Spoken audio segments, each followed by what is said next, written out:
อ่า สบายดีพ่อแม่พี่น้องทุกท่านที่นับถือเนาะมื้อนี้ก็สิมาสอนเกี่ยวกับการพิมพ์เอกสารแบบง่ายๆเนาะแบบว่องไวทันใจแบบบ่ต้องใส่10นิ้วมาพิมพ์ดีดเป็นพิมพ์ตอกๆแตกๆเนาะ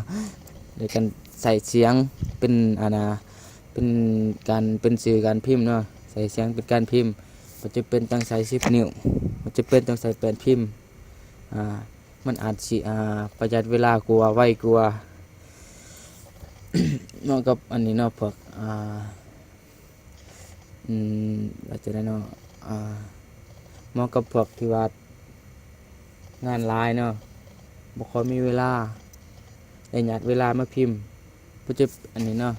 อาจจะประหยัดเวลาได้หลายขึ้นเนาะมาลองกันเลย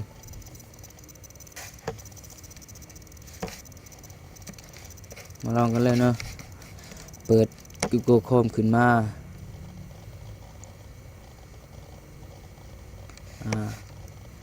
แล้วก็อันนี้เนาะ Google Drive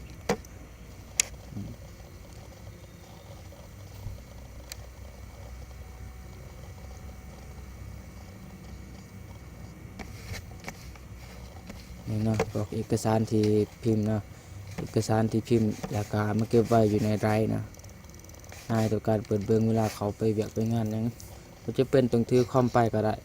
เพียงแต่ทานมีบัญชีอยู่ในไดรฟ์เดี๋ยวจื้อบัญชีของทานไว้จื้ออีเมลรหัสผ่านสามารถไปเปิดในคอมอื่นได้เพียงแต่นำเอาบัญชีของทานมาเข้าใส่มาลงอันนี้มาล็อกอินโดยบัญชีของทานเนาะมาเริ่มขั้นตอนการพิมพ์เลยคลิกเข้าที่เมนู My Go เอกสาร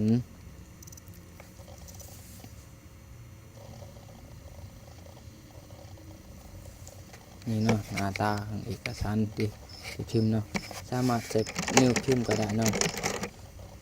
ใช้เป็นพิมพ์ก็ได้หรือว่าอันนี้เนาะในขั้นตอนนี้เราสิบ่ใส่เป็นพิมพ์เนาะเราสิใส่เสียงในสื่อเป็นการในการพิมพ์เนาะคลิกเข้า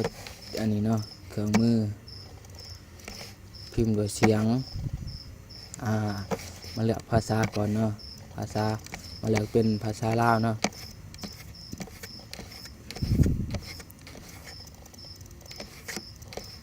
นี่เนาะภาษาลาวแล้วก็คลิกให้มันเป็นสีแดงเริ่มการบันทึกเนาะคลิกเสร็จบาทหนึ่ง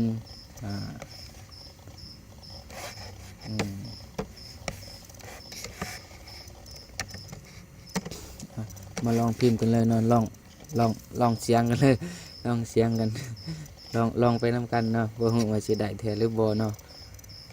ลองเลยสาธารณรัฐประชาธิปไตยประชาชนลาวสันติภาพเอกราช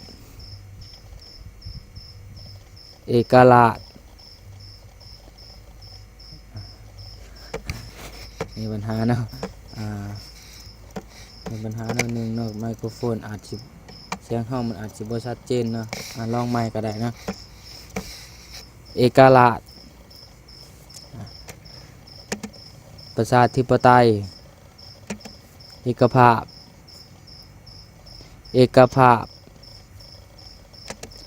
วัฒนาถาวร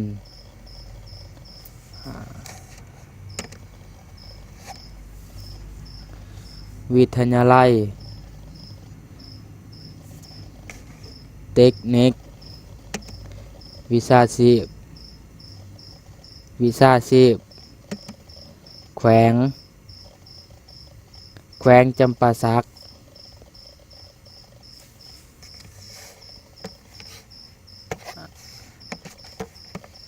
เรียบร้อยจัดเอกสาร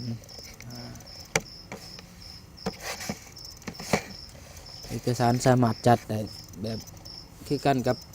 อันนี้เนาะพิมพ์ในเอกสารพิมพ์ใน Word พิมพ์ในอันนี้เนาะสามารถจัดได้เนาะ เป็นตัวเข็มตัวหยังหลายเบิดเนาะตัวเข็มตัวหนึงอีกกล่องสีเด็กสีตัวตามจัดแบบเดียวกันเบิดเนาะอันนี้เนาะง่ายๆเนาะเพียงเท่านี้ง่ายไว